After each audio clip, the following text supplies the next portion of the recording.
Imagine a super scientist named Mary. From the day she was born, she has lived entirely within a strictly controlled monochromatic environment. Every surface, every tool, and every screen in her laboratory is devoid of color. She compensates for this visual isolation through relentless study. Mary has acquired absolute mastery over the neurophysiology of human vision. She knows the exact atomic structure of the retina. She maps the precise neural pathways firing when a human eye receives specific wavelengths of light. She possesses every conceivable piece of functional data about how the visual system operates. Her situation is designed to test a specific scientific doctrine. Look at this definition. Physicalism is the view that there is nothing over and above the physical constituents of our world. Every real phenomenon, including human consciousness, is ultimately a purely physical phenomenon.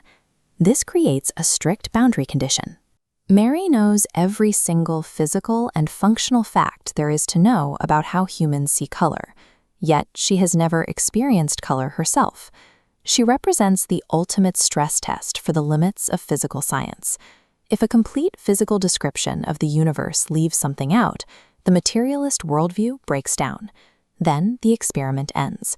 Mary opens the door, steps out of her black and white isolation, and looks down at a vibrant red tomato.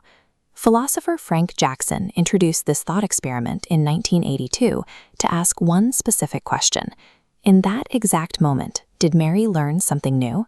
She already possessed every physical fact about red light and visual processing. If she experiences a revelation upon seeing the tomato, she must have acquired a new piece of knowledge, and by definition, that new knowledge cannot be physical. This brings us to the term on your screen, qualia.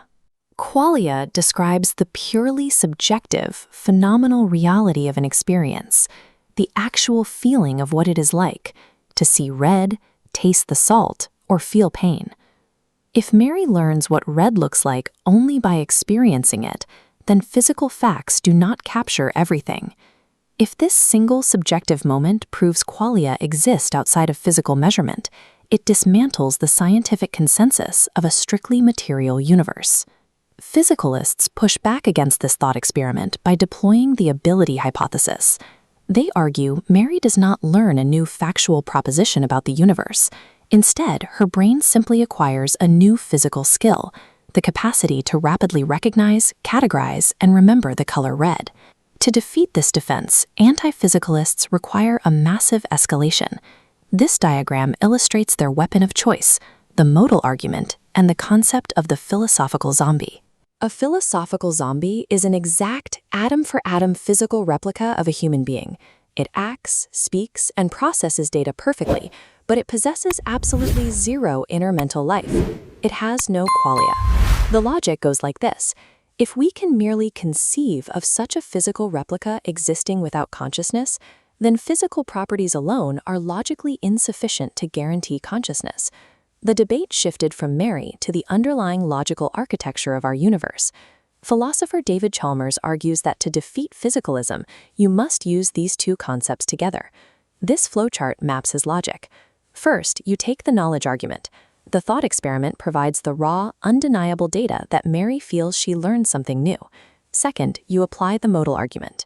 The concept of zombies provides the logical destination for Mary's data, pointing directly toward the failure of materialism. Combined, the two arguments reject logical supervenience, the rule that physical facts dictate all higher-level facts. Mary gives us the data, the zombie gives us the proof. But in 2003, philosopher Victoria McGeer published a paper targeting this exact alliance. McGeer identified a fatal methodological incoherence. She proved that holding both the knowledge argument and the modal argument simultaneously breaks your own logic. Her thesis is direct. The very existence of zombies actually destroys Mary's room. Constructing a philosophical worldview on these two arguments creates a fundamental contradiction, which becomes visible when we run Mary's experiment through a different lens. McGeer asks us to place Mary's exact philosophical zombie duplicate inside the monochromatic room. Zombie Mary learns all the same physical facts. She leaves the room. She processes the 700 nanometer wavelength of light reflecting off a red tomato.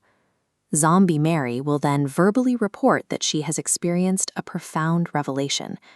She will falsely judge, think, and state She has learned a new, non-physical fact about color.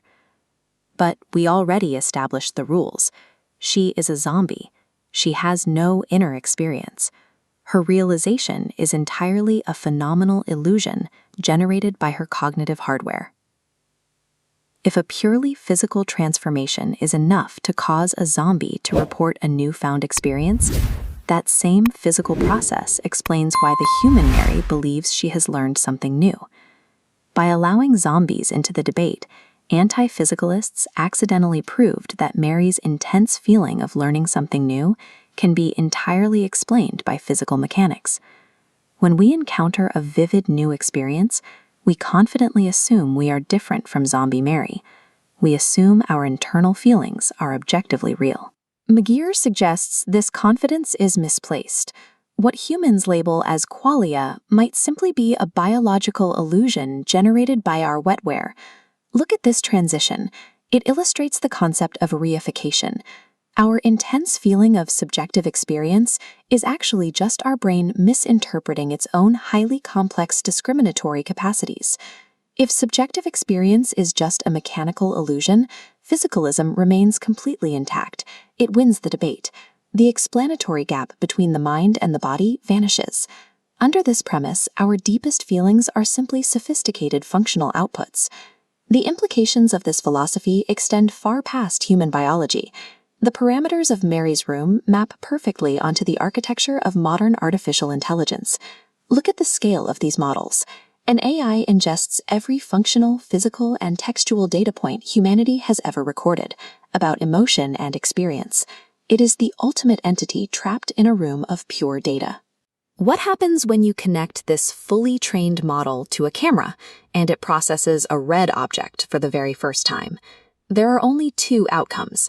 Either the machine experiences genuine, spontaneous qualia, or it merely demonstrates Zombie Mary's functional illusion. McGeer's deduction forces us to evaluate our own hardware. We are likely operating on the exact same functional illusions as the machine. If human consciousness is just a complex biological illusion, the boundary between biology and technology dissolves.